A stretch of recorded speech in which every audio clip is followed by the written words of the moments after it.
Outra coisa que eu queria que você explicasse é sobre Ai, meu Deus, sumiu. Como é que fala agora? O imobiliário? É Fundo o fundo imobiliário? imobiliário. Isso.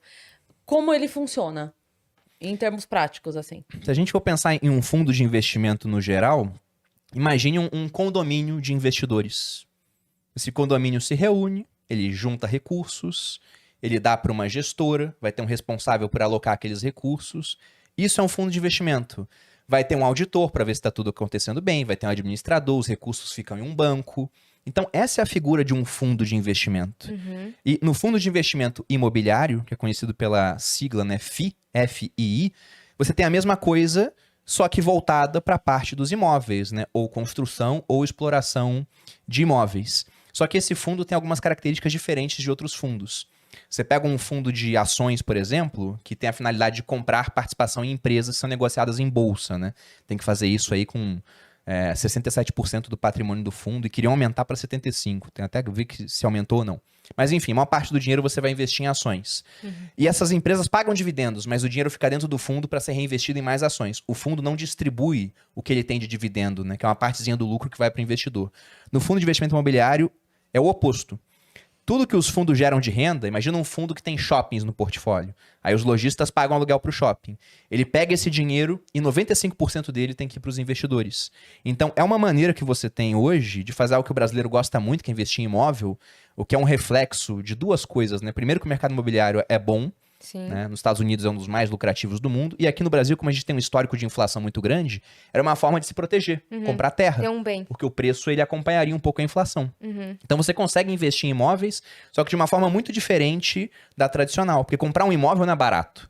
Tanto que a maior parte das E dá pessoas uma faz dor o de quê? cabeça. Financiamento. E aí você aloca um dinheiro que você não tem, assume uma dívida gigantesca em um único empreendimento, que é aquele imóvel. E se aquilo tem um problema? E se de repente você está morando naquele imóvel, mas a vizinhança passa a ficar muito ruim, ele desvaloriza e todo o seu patrimônio está lá. Fundo imobiliário não. Você abre um bar ou uma igreja do lado, e não porque esteja falando mal de qualquer uma das duas coisas, mas abriu, a gente sabe, o valor do imóvel Sim. automaticamente diminui. E aí, de repente, você fez uma puta casa legal, o terreno é bom, mas você não consegue alugar, não consegue vender, porque ninguém quer morar do lado, porque faz muito barulho, muita bagunça. Exatamente. O fundo imobiliário, e se for vender, não vai vender rápido, Não. porque Não, é e vai ter pouco que diminuir líquido. o valor. Exatamente. É. Fundo imobiliário, não. Além dessa vantagem de você ter uma renda mensal entrando no seu bolso, que é isenta de imposto de renda. E pensando, né? Vamos supor, você comprou um imóvel de 500 mil e você tem 500 mil para investir em fundo imobiliário, comparando os dois. O imóvel de 500 mil é um único ativo. Com 500 mil você pode comprar participação em todos os fundos imobiliários da Bolsa do Brasil. Que por Esse mês vai te imóvel... render quanto? Não entendi. Que por mês vai te render quanto? Pois é. Ele deve render até mais do que o imóvel, que Sim. depende. Mas rende bem, né? Vamos botar que ele renda a mesma coisa. Tá. Só que aqui você paga imposto de renda. Você pode pagar até 27,5% de imposto de renda. Tem o trabalho de lidar com o inquilino diretamente. É você que tem que fazer isso. Ou você contrata alguém, mas já perde mais dinheiro por conta disso. Aqui você ganha o dinheiro isento de imposto de renda e você em si só tem o trabalho de entender se você vai continuar sendo dono daqueles imóveis ou se vale a pena vender alguns para comprar outros. Sim. Então todo o trabalho é terceirizado, você consegue diversificar o seu patrimônio e consegue ser dono de tipos de imóveis que pessoas comuns não conseguem. Ou você conhece alguém que é dono de um shopping, né? Sem ser por fundo imobiliário. Hoje em dia eu até conheço, mas é o cara que é bilionário, Sim, pô. sim, sim. Dono de hospital, dono de faculdade, dono de fazenda. Aqui você pode ser dono de partes de todos esses imóveis e construir um patrimônio muito diversificado. Teve um cara que escreveu Legal. aqui que pega o dinheiro do fundo imobiliário e investe em Bitcoin.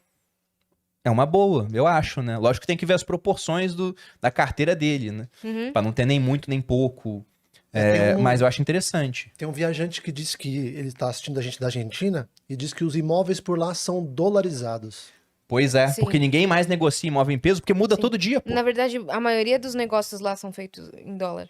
Não negocia muito em peso. Aqui Meu no irmão Brasil já mora lá, né? tivemos também. Teu irmão mora lá? Sim. É. Aqui no Brasil já tivemos isso também, imóvel negociado em dólar.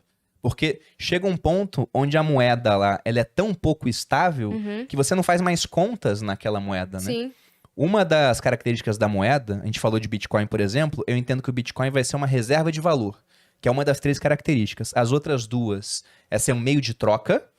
Foi assim que a moeda acabou surgindo na sociedade. Se a Cris, ela planta mandioca. E eu sou um ferreiro, eu fabrico espadas.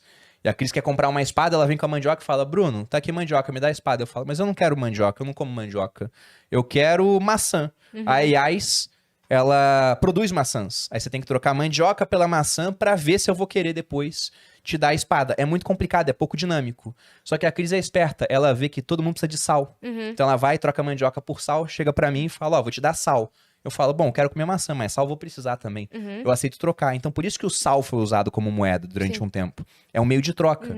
O dinheiro tem que ser aquilo numa economia que é o mais líquido, né? É aquilo que é mais fácil de trocar. Por isso o salário? Também é a origem da palavra salário. E a outra questão é que o dinheiro é uma unidade de conta. Você faz conta em dinheiro.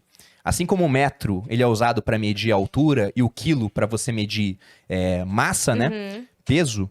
O dinheiro é utilizado para que você veja o valor das coisas, né? Através de um sistema de preços. E na Argentina, se você for medir as coisas em pesos, a unidade de conta é muito ruim. Imagina se o metro todo dia mudasse de valor, assim. De Não, o unidade. metro de ontem agora é 1,05 m. Aí daqui a um ano é 1,12 m. Aí depois é 1,30 m. Você para de fazer contas com metro, porque você quer uma unidade que seja estável. Exato. E o dinheiro deles é muito pouco estável. E o nosso também, né? Não é um primor de estabilidade, mas ainda é melhor do que o deles. Sim. Aí por isso que usam dólar, porque é muito mais estável.